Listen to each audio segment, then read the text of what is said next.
Hi gang, Rob here. It is 14 October 2015 and it's a special day because it's Heidi's birthday. Yeah, my wife's birthday, and I found a few minutes to carve out for you guys to do a video about a knife. But I'm sure I'll be busy later. So let's see what comes from the sharpening bench today. Well, it's one of our favorite boxes, isn't it? And this is kind of a tough video for me. Let's look what's inside. Oh, we recognize that, don't we? It is the Spyderco Southard Flipper. And here's why it's kind of a tough video for me. Maybe some of you guys will be able to relate. You know, this knife's been out for a couple years now. And was sort of one of two ball bearing suspended flippers, this and the Domino, that came out within pretty close proximity to each other when Spyderco finally decided to jump on the rushing bandwagon of bearings and flippers. And I've seen it in videos for a long time. I've looked at it for a long time, and obviously its construction and materials are top-notch for its price point. I've actually owned a Domino, don't anymore. Have never owned a Southard, but man, I've sharpened a bunch of them. I bet I've sharpened 10 or 15 of them, and I've never made a video. Why have I never made a video? Well, because I'm conflicted, that's why. First of all,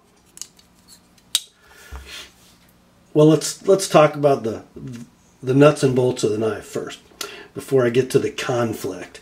So what we have is a 4 9/16 inches long handle.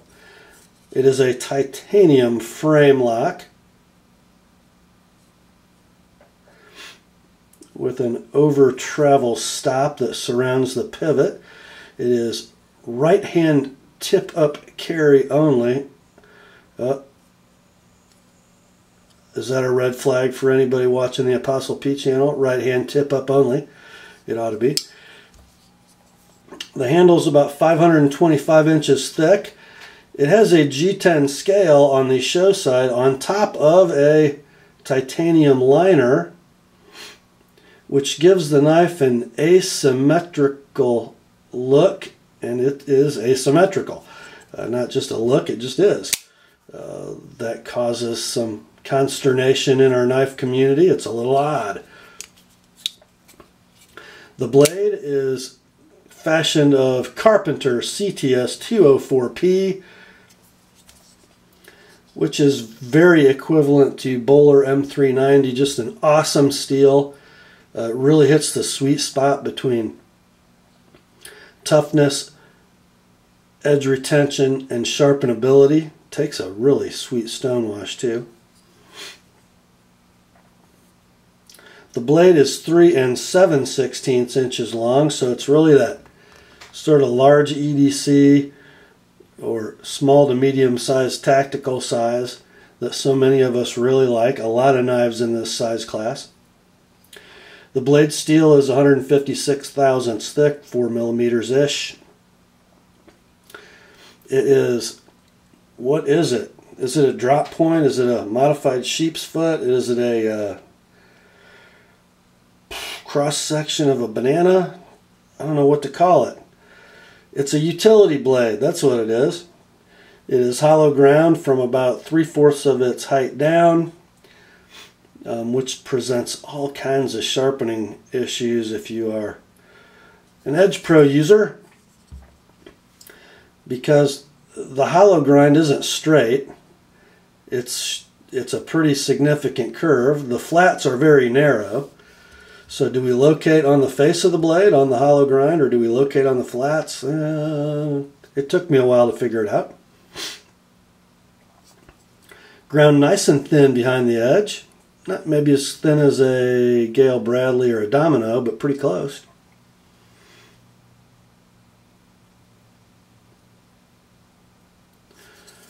Ergonomically in hand. Oh, by the way, the weight, 4 ounces on the nose. Ergonomically, if you are right-handed, it's just really good. I mean, really, really good. In the saber grip, it's awesome. It just really locks into your hand.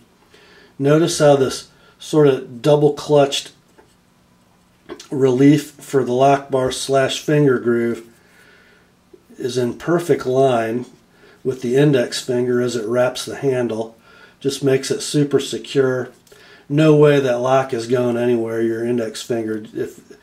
Not only does it have pretty firm lock tension, but your index finger just absolutely locks the lock in. If we go to an overhand grip, still super comfortable. Just feels very powerful. The blade is sort of canted toward the work in this grip. If we go to a draw cut grip, not quite as good. The handle's sort of working against us here, but still plenty good. There's so much belly, you can sort of pick any angle of attack that you want. In a reverse grip, pretty good if you wanted to press this into tactical use. It's a very secure grip, be a good slashing profile for a blade. Because the blade isn't overly broad, it's a nice narrow package in the pocket.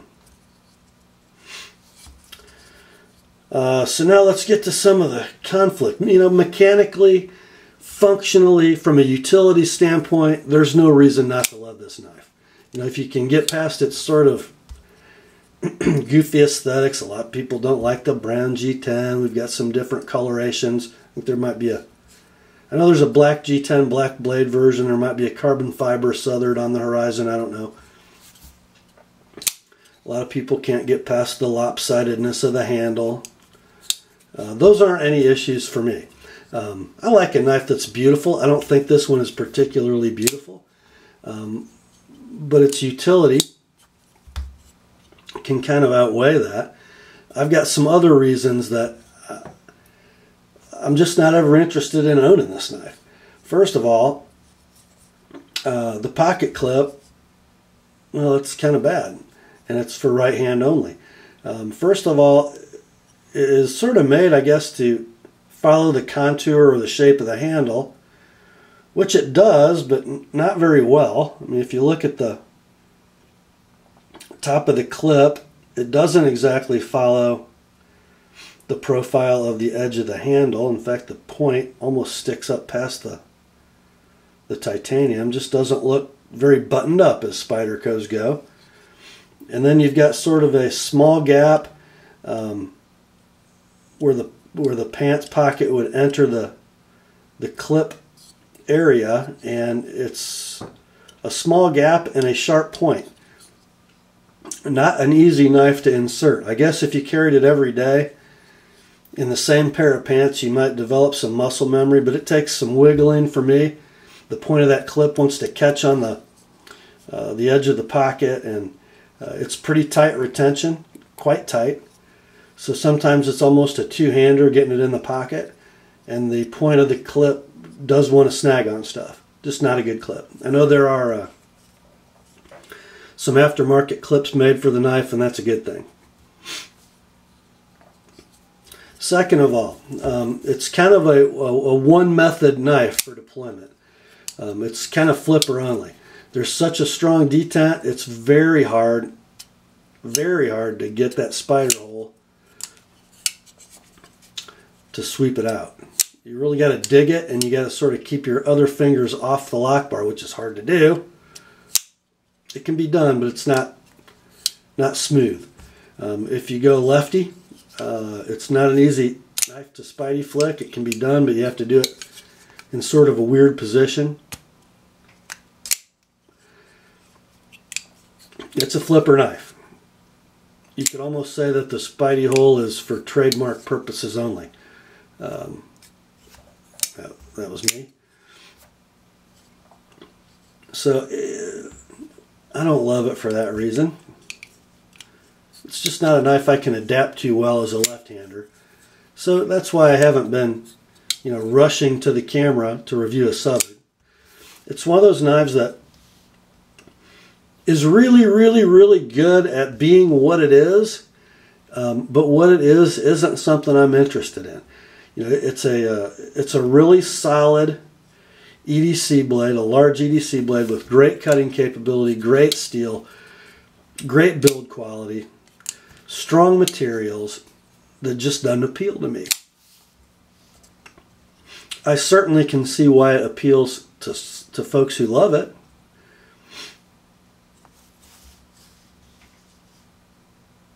They're just awesome knives. If you want a ball bearing flipper that is really precisely made, that's really a great cutter, you don't care about having, you know, a 10-ounce overbuilt folder in your pocket, but you really appreciate the modern technological features this knife has, here's your knife. I love the way Spyderco did the lock. You know, very few companies can do a non-steel inserted knife in a titanium frame lock and have it behave right. Spyderco's been doing it for years. You've got about 50-55% engagement with no lock stick. My only suggestion might be, if I were going to make one to Spyderco, to move, to make the lock bar longer and move the point at which it flexes back. Although there's a lot of lock tension here, if it moves over much more, there probably won't be much because it's sort of running out of travel. The longer you make this lock bar and its effective length from bending point to its end, the more consistent the tension is across its range of motion. The Tough has a problem in that area. You either have lock rock or you have a lock bar that's so strong you can't hardly move it, depending on how you adjust it. And the Southard, I think they adjust them when they set the lock bar to the tight side, meaning a lot of lock bar tension, so they avoid lock rock. There's not a happy medium there when you have a lock bar this short. Now, I happen to prefer a ball bearing flipper with a lot of lock bar tension because it makes the knife not crash closed when you release the lock bar. You know, a lot of knives, you'll get them past the detent and they'll just fall right on your finger. I like a knife that stays where you put it, only closes when you want it to. So I really love the lock bar tension on the Southard. The detent might be a little abrupt. You know, you can, if you press hard enough on the lock bar, make it difficult to flip open, but not like a lot of knives. You know, you don't really have to pay attention. It just gets a little firmer, but it doesn't lock the blade closed like a lot of these newer ball bearing flipper knives do. Very, very well done. I wish I were right-handed. I wish I liked the shape of it more, but this is not a knife that I would have on my shelf and walk into my my safe room in the morning and pick it out of the bunch of other knives. I just wouldn't. Having said that, it's an awesome knife. If you're a right-hander and this is the genre of a blade you're looking for and you think it looks great, buy it because it is great. This one is going to get boxed back up and sent back home today to its proud owner with a brand new edge. Oh, by the way, it does take a great edge. And with a little bit of work at the base of the edge, I did have to enlarge the notch just a bit, but finished it off nicely. If you look at Southards out of the box, they're going to have, you know, the base of that edge is going to be a little pinched, a little goofy looking, not easily resharpenable, so a little relief there helps. And it did on this one. That's all for today, my friends. Time to get back to birthday doings around our house. Grace to you and peace from God our Father and the Lord Jesus Christ. And remember, the word is sharp.